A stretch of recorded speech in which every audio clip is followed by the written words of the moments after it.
Kamuse! Welcome back sa ating vlog ngayon. At for today's video, magsiswimming tayo ngayon. Tara, sama tayo!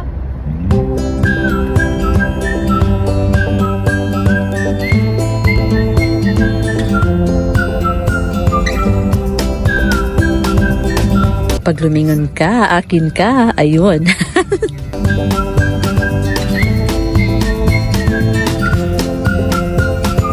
Kamusta mga Kamuse? Welcome back sa ating vlog. Ngayon nandito tayo sa napakagandang Jumeirah Public Beach dito sa Dubai na open 24 hours. But make sure na doon kayo magstay sa designated areas kung magna-night swimming po kayo. Kasi may mga lifeguards naman sa mga designated areas. Nagyaya ng aking husband na mag-swimming kami kasi nga Mother's Day today.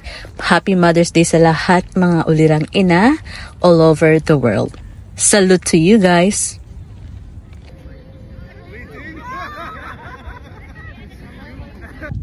This is our food.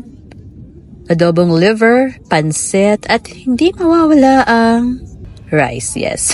So, unfortunately, pagdating pa lang namin, we were informed na bawal daw maligo for today kasi naka-red flag. So, may iba't ibang mga indications pala ang beach ng Jumeirah. So, may yellow, red, at purple.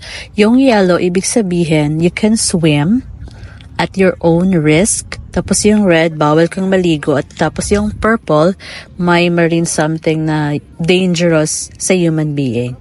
Kaya, nag-chill lang kami at nag-watch ng movie. Thank you so much for watching. Have a good day.